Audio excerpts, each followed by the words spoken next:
So guys, man, let's wrap up this video. So obviously it's been a few videos, but yeah, the Caterham, man, it's been a very enjoyable 3 days. I've enjoyed every minute of driving this car, if I'm to be totally honest. It's really a raw experience driving this car. It isn't going to be for everybody. I mean, even people that really love their cars, this is the ultimate in raw. This is seriously like driving a go-kart, you know, like how when you drive a go-kart for like 20 minutes, how you feel tired, and obviously just cruising it is fine, but when you're on it and you're driving it hard, this car seriously beats you up, man. And I absolutely love it. I'm not saying anything now in a negative way. I mean, this is the ultimate in driver involvement. This is what Caterham are all about, you know. I mean, there's nothing hiding anything. Like, I'm holding this wheel now, I can feel every last thing, every imperfection in the road is coming through the steering wheel now. It's not no family hatchback, it's not no luxury cruiser. This is just a raw driver focused machine, and it's just incredible. I can't believe it. Like, it's mad how you can be doing like 30 miles per hour, but it feels like you're doing 60. It's crazy. You go through first, second, third gear, and you look, you honestly 100% feel like you're speeding, and you look and you've just reached 25 miles per hour. This car is an example of having fun, like without having to drive fast, because you know it's only got 83 bhp.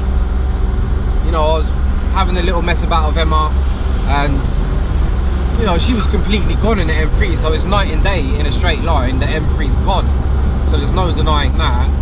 It's like, you know, if you're one of those speed demons that love driving, this is a car that will satisfy you. Like I said it with the GTR. The GTR is like, it's a speed demon. Like, you know, if you're into driving fast and you want to go as fast as possible, the GTR is that car.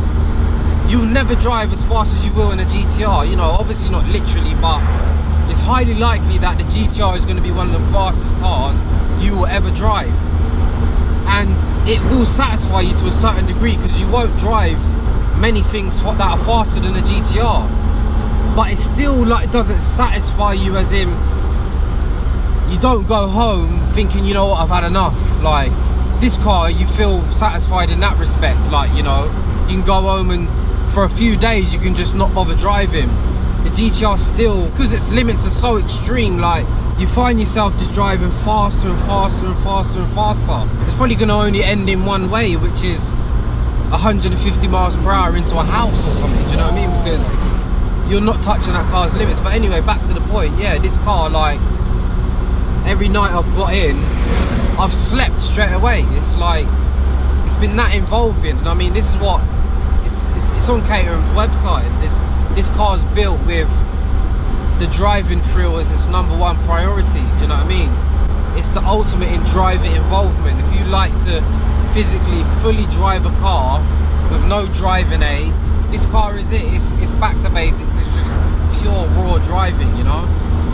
So yeah, man, I wanna thank Caterham for letting me borrow this car for the couple of days they did. And I'm actually running late right now. I'm delayed by about an hour, which I'm hoping that they're not going to be annoyed about, but you know, there's nothing I can do about traffic. There's been an accident on the M25. So guys, back in the M3, straight away I'm noticing one weird driving position. The luxury in my car, boy. Yeah, back to that German. Wow, but it does actually feel like I'm driving a lorry at the moment. How weird is that? It doesn't turn. It literally is not, it's not turning. So you know how I was saying in the Caterham how it's the most minute steering inputs you put in. You do it like, I'm expecting it to do that, but it's, wow, it is mental. My car is like not turning. You can see that I've really got to turn the wheel. Maybe if I put it in M mode, it'll be a bit more. Yeah, a little bit more. Yeah, a little bit more.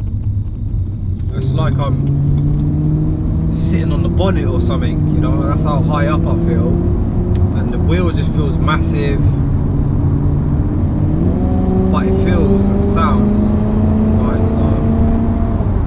The reason I'm doing this now is because I don't know if some of you lot have noticed when you jump in and out of different cars after not driving them for a while. For example, when you jump out of an old car, say when you jump out of your car, jump to a new car, and then you come back to your car, you know that feeling of how it just feels horrible. I just wanted to get my initial impression. Definitely feel through the steering wheel that it's nothing like the Caterhams. So much is being hidden from me right now, like I cannot feel the road.